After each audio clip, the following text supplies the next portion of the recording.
What's up, YouTube gamers? I'm Bonfire, and welcome to the very first edition of Gamecite, where I give you reviews, analysis, and bring you entertainment on the gaming universe. Now, for our very first episode of Gamecite, we're doing a review of one of 2012's biggest games, also one of the top grossing games of all time.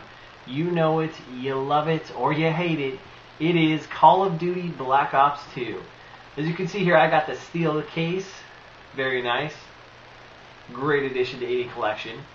And now before we dive into the reviews, just a little bit on how we do reviews here on Gamecite is the biggest thing you'll notice is I don't give it a numerical score. And the reason for that is I don't want that to be the only thing you guys take away. So instead what I do is I kind of dive into some of the features of the game, kind of how it feels, and then kind of give you some positive and negatives to take away from the game that will ultimately let you guys decide if that's something you want to invest your time and money into. And I really feel like that's something a review should do. Kind of just inform you on the game. Let you know what's good and what's bad. So also, for some of the first reviews we'll be rolling out, we're going to do some of 2012's biggest games, as well as a couple older ones, just to kind of mix it in there a little bit. Something I've been wanting to do. Hopefully, as we know, this month kind of kicks off 2013 and this console generation's last bit of AAA games. So hopefully we can start diving into those and kind of mix those in there as well. As I got a couple of new segments I'm going to throw at you guys anyways. So hopefully you guys will like it.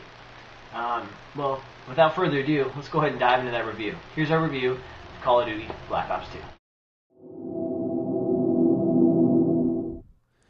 Call of Duty Black Ops 2 was released on November 13th, 2012, and is a sequel to 2010's Black Ops. Now, this game features a campaign, multiplayer, and zombies, so it's essentially 3 games in one.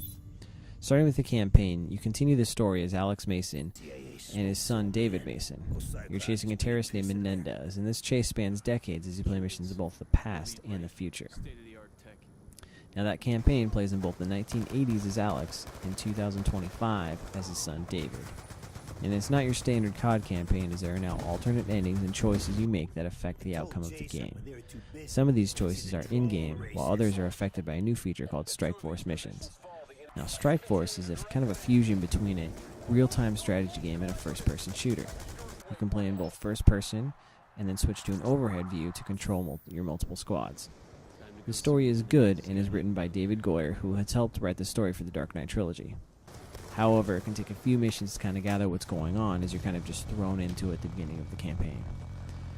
The end of the actual campaign feels kind of cut short, like they kind of just had to end it in production. But the ending credits and seeing the effect of your decisions make up for that.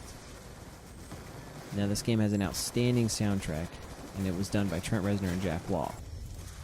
The music is great, but in some missions, the music takes away from the drama and suspense of what you're doing, and it kind of doesn't fit. This game definitely has replayability, as you have different endings, but it's also fun to notice the outcomes of the different choices you made within the game. Some are subtle, while others are obvious. Now, the multiplayer, they've added a couple changes as well. They've introduced what's called the Pick 10 system, where you get 10 slots, and everything you choose takes up 1 slot. Now, they've added a twist to this called wildcards, which basically allows you to break the rules of a normal traditional Call of Duty class at the expense of dropping something else.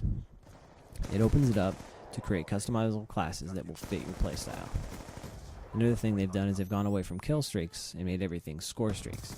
So everything you do in that one life goes towards your score streak, whether it be capturing a flag, capturing a hard point, domination, or assists. It's all going to go towards that until you die. Now, they've also introduced what's called league play for more serious, hardcore players. And this is basically, you play a few matches, get ranked and based on your performance, and then from there you get paired with players of a similar skill level, and you can move up in that chain based on your performance, the goal of being number 1 in your skill range. And this is really focused on the win-loss ratio, not individual play. They've brought back Boot Camp, which you can play against AI bots solo or with friends, and this is a great feature for people new to the multiplayer, if there are any, or people looking to get better at the maps or with a specific weapon. They've also brought back wager matches, which was first introduced in Black Ops, except it's now known as party games. And they've also taken away the currency, but the game types remain fun, and there's a lot of fun to be had.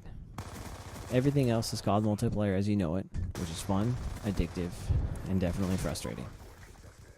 Now with the zombies, they've added 2 new modes in addition to regular zombies.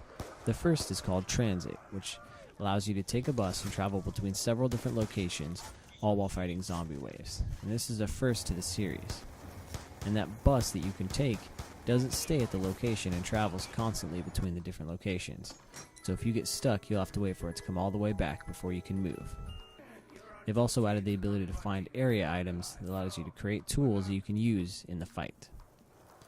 The other mode is called Grief, which is your normal zombie mode, but puts you against another team. So you have your team, zombies, and another team. Zombies has always been a fan favorite, and they've added some great new ways to play and keep it fresh. So overall, here are the positives. It's 3 games in 1. There's a lot of replayability. It has a fun campaign that has a great story and gives you options that weigh on the outcome of the game. It has an amazing soundtrack that is great to listen to even on its own. And it's nice to see some attempts at gameplay changes since we're getting annual editions of Call of Duty. Now the negatives: the campaign flow and story gets slowed down and interrupted by load times and black screens in between cutscenes, which can take away from the action. Also, the multiplayer maps are a bit too small and tight. We'd like to see some larger maps to kind of balance things out. Well, there you guys have it, our review of Call of Duty Black Ops 2.